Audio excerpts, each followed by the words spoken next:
Hello, everyone, and welcome to my health and wellness channel. I'm Dr. Gauri Bhide, and I'm a medical oncologist. Who among you had a good night's sleep yesterday?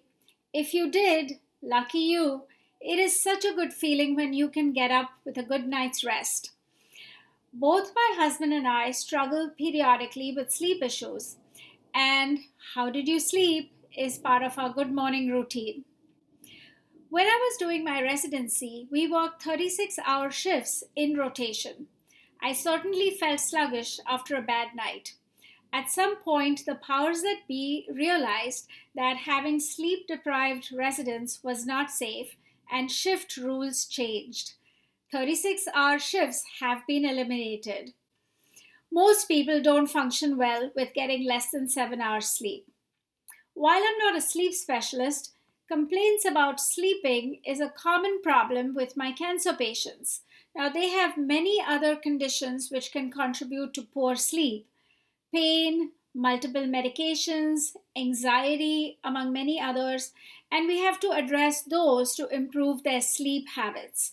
But in the general population, according to a Consumer Reports survey of more than 4,000 adults, 27% of people said they had trouble falling asleep or staying asleep most nights, and 68% struggled at least once a week. This survey by the Centers for Disease Control showed that at least one third of most adults in the United States get less than 7 hours of sleep every day. Before we get into why we need sleep and what it does for you, let us get an understanding of the basic mechanics of sleep. During the night, we cycle through two broad categories of sleep: REM or rapid eye movement and non REM sleep. As we wind down and close our eyes, the brain waves slow to a stable alpha rhythm.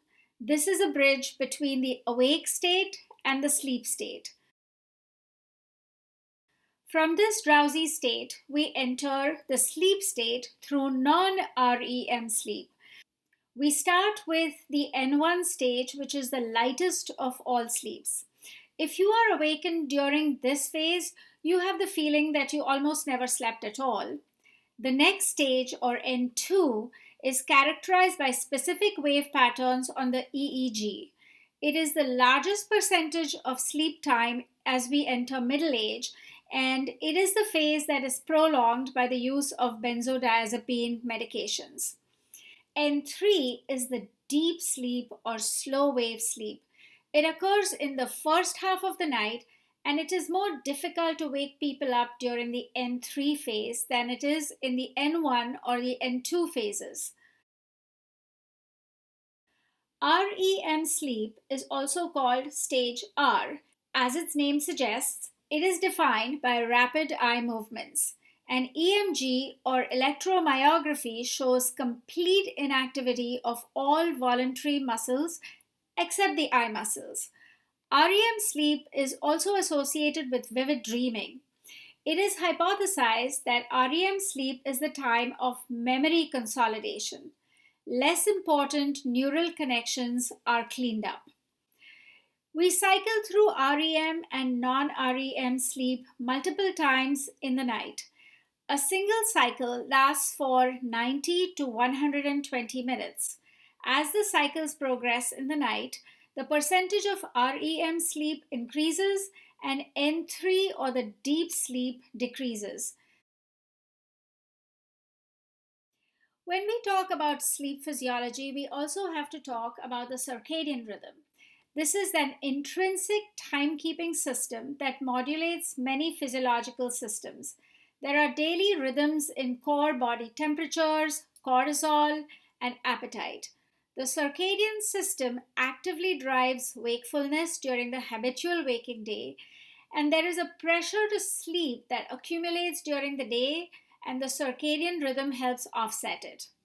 The sleep drive then promotes the initiation of sleep, and the circadian rhythm helps maintain sleep in the second half of the night until normal wake up time. Another common misconception in the modern era is that all 7 to 8 hours of sleep need to be monophasic, that is, all at once. Many people do better with biphasic or polyphasic sleep patterns when they sleep fewer hours at night and take an afternoon nap. In fact, this is quite common in Mediterranean and some Asian countries. And some people have their nighttime sleep in two phases: the first, deep sleep, and the second, early morning sleep, and the two are separated by a wakeful period which could last for several hours. In the olden times, before electrification, people would get up and actually do activities in this wakeful period. After electrification, our nighttime routines have changed, and we have come to expect that our nighttime 7 to 8 hours of sleep as the norm, and any schedule outside of the schedule is an aberration. We know how poorly we feel when we don't sleep well. But what does sleep actually do for you? The purpose of sleep is not well understood, but there are many hypotheses. We don't learn as well when we don't sleep enough, so sleep must have an impact on our cognitive function and memory. When we are awake, neurons in the brain produce adenosine, a byproduct of the cell's activities. The buildup of adenosine in the brain is thought to be one factor that leads to our perception of feeling tired and may be providing the drive to sleep. This feeling is counteracted by the use of caffeine, which blocks the action of adenosine in the brain and keeps us alert. I have previously done a video on caffeine where I talked about this action of caffeine. As long as we are awake, adenosine accumulates and remains high.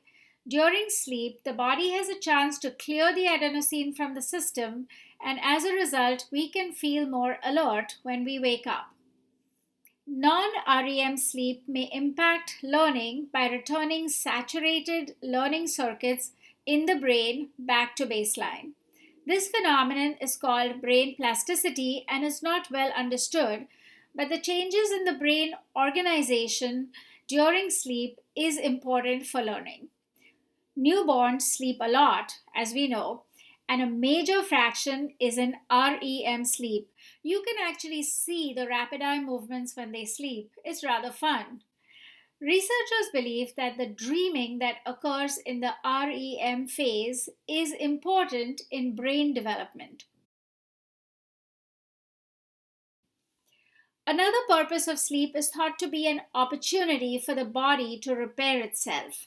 Many of the major restorative functions in the body, like muscle growth, tissue repair, protein synthesis, and growth hormone release, occur either mostly or in some cases only during sleep.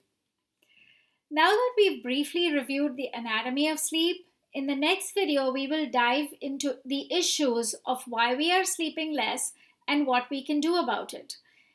Do leave your comments below and do subscribe to my channel for more helpful information coming your way. Take care and be in good health.